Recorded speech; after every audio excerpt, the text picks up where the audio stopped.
mais foog ma def ci benn ma rebondir ci. allez-y bien sûr balaa may sori si li ma question bi ma posé. mais dama bëgg d'abord ñu dellu ci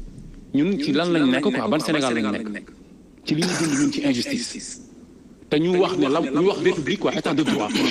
parce que grave bi li muy laaj élection yi mais man dama jàpp dafa fàttali ñun dañoo Sénégal xanaa am na constitution am na ay textes yu ñu boole am na ay lois yoo xam ne lañ tënk am réew dafa day charte réew mi bu ñu bind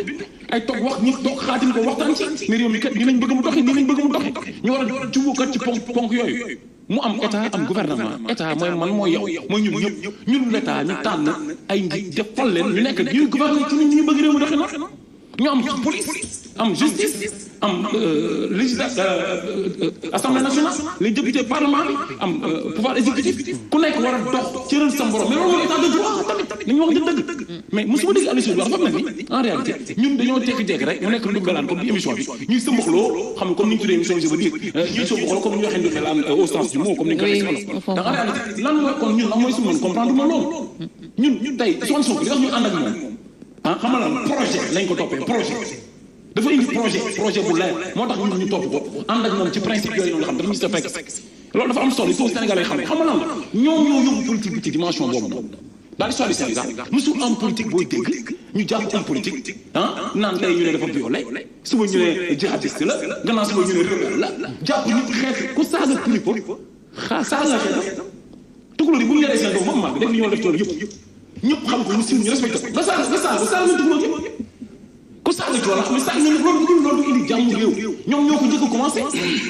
ne tu te vous posez la question lu tax Macky Sall du tudd Ousmane Sonko lu tax lan moo yóbbu Ousmane Sonko ci dimension boobu non mais dama ne raxasu ndoxum kese la woon raxasu ndoxum kese la woon ba ca loxo yi duggee la bari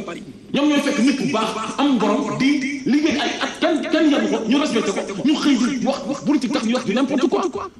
kii ose ñu ji yow benn nit que sans Ousmane Sonko rek moo nekk Sénégal Ousmane Sonko moom moo njëkkoon nekk jihadiste après jihadiste moom rebelle la ci Macky bi après moom ñoo nekk violeur après ñu xëy na violeur jeex na léegi diffamation la quoi léegi après moo fi mais Sénégal lan la ñuy defar ma xam man lan mooy sama problème man sama problème du loolu de mooy man Abdou Karim Gueye man dama toog ci télé di seetaan quoi bi ministre bi décédé na ko yàlla yërëm dimanche kii bi le juge là Samba Sall yàlla na ko yàlla yërëm taxaar ko àjjana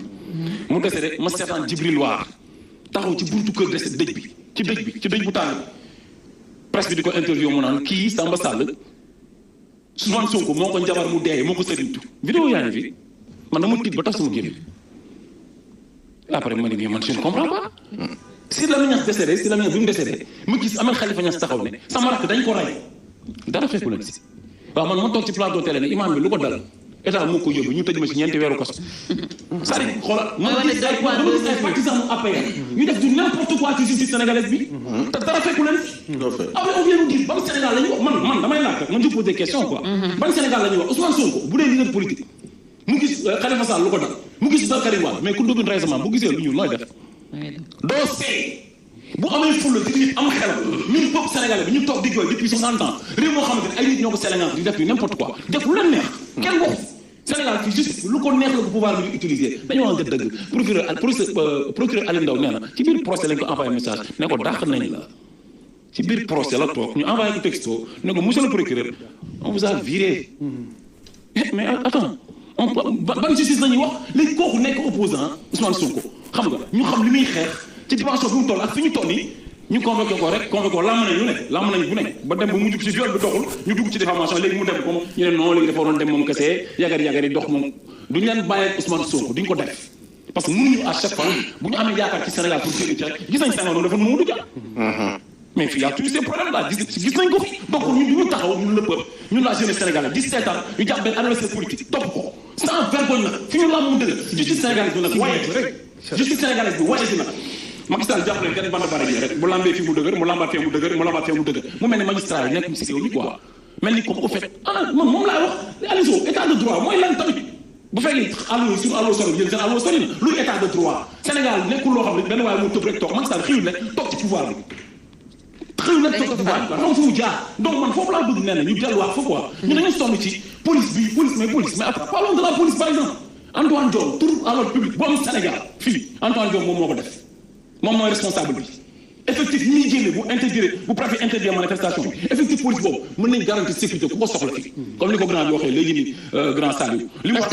c'est plus facile de accompagner les gens sont très forts ils peuvent bien mën nañ ko lu leen neex gérer ko. mais non duñ ko def ci sécurité ñi duñ ko def mu amalee njëriñ dañ koy def ci pour agripper ak garder ak sauvegarder pouvoir benn gain bu bëgg a toog benn nit kese Macky Sall kese moo tax Sénégal yi di reyante mu jël avion jël njabootam ak jël doomam dem yoon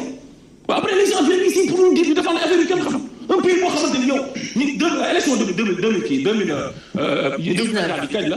le 25 la ñu wax moom février ah 2024 kan mooy candidat ban parti kan mooy candidat ban parti lan mooy démocratie bi lan la ñuy wax fii ñu toog fi ba léegi nii Sénégal ñu toog fi Sénégal ñu dellu ginnaaw ci démocratie gën a dellu ginnaaw xamuñu kan mooy candidat ban parti Ousmane Sonko dina bokk wala xam mais est-ce que dina bokk Khalifa Sall lu ma ci xam waa kon waa kii waa APR kan mooy seen candidat lu aussi xam moom xam ko sama maam góor kenn xamu ko loolu mooy président bu baax non c'est la vérité Karim donc ñu nekk ci réew boobu ay nit taxaw di défendre lan ngeen di défendre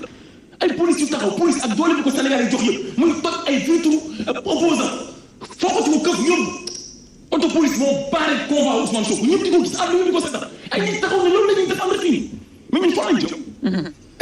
Djibril War bi mu waxee ni Sonko moo rey Samba Sall kan la moo ko ci fekk. Ahmed Suzanne Camara li mu wax nag mais yooyu fan lañ mujj ko et puis les gens viennent défendre des choses yoo xam ne tegu gis nga xam nga lan la nag gis nga image yi du fi jógee. dafay des de te grand da ngeen toog ci télé di wax seen doom yaa ngi seetaan te am na lu fa gudd tànk de te foo taxaw di nga taxaw sa bàmmeel wax ko wallahi azim fii amul dara lu fi ñor bañ koy màcc ku fi bëgg nguur boo demee fi ngeen ñoom dañoo jot ku bëgg dem ñu topp ñu jox la ko fi ku doon nguur rek a tax ñuy wax kon gars yi kon du fi toog di débat di sonal suñu bopp ñu ngi dawal ci gàddaadi ko ñëpp xam nañ dañoo jot ñoom fi toll yi mais dama ne ñun li ñu bëgg mooy réew mi dafa war a changer mun ñu nekk bu mu ñaam depuis 60 ans ñu ne du fi jógee dafa jot mu jógee fii projet bi du projet Ousmane Sonko projet sénégalais yi la projet jeunesse sénégalaise bi la te ñun ñoo koy défendre xeex ko ci nit ñi wala ci nee du ngeen bàyyi Ousmane Sonko de Aïcha loolu dafa leer loolu bëgg ñu xam ko quoi man ma bëgg bu ñu toogee ñuy wax ñu xam ni xam nga dañuy dee suba dafa am dañu am suñu digganteeg suñu borom fa am lu ñu war parce que Macky Sall respecté wul sénégalais yi faalewu leen tewu leen fenn Antoine Diome moo taxaw Touba bari ki jëm taxaw Mbàkke di wax naan moom ci ay ndigalu Macky Sall lay dox ay institution waxul dafa xool ni institution yi la respecté institution président Macky Sall la wax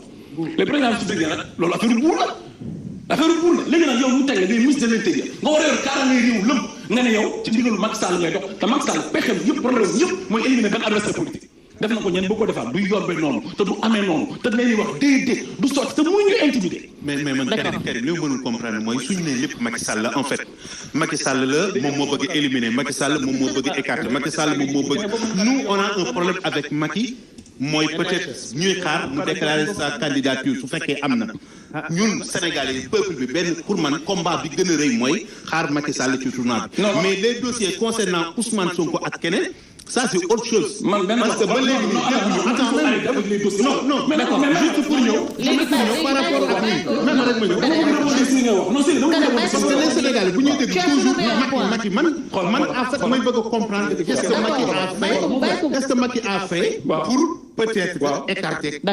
Sonko wala mu def leneen parce que peut-être bu bëggee ridiculiser boppam il a les moyens def ko benn jour mu jeex ñu xam ne lii la Macky Sall def une bonne fois mais pour man Macky protège sax ci instant bi ñu toll Macky protège Sonko plus que sa personne même parce que xam na ni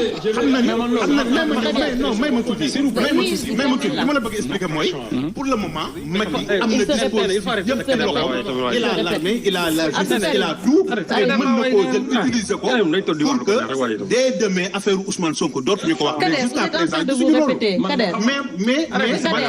Kader, s'il vous plaît, vous avez soulevé une interrogation, vous le laissez terminer et on continue le débat. man am na foo xam ne man doo si nekk sax di insister wala ñuy polémiquer quoi sérieusement mais dama bëgg rek ñu jubóo si benn point quoi alhamdulilah ba say wax da nga naan pour man c'est très important yow da nga naan pour man quoi loolu dafa baax parce que tamit dañuy respecter ñi ñuy seetaan quoi xam nga lan la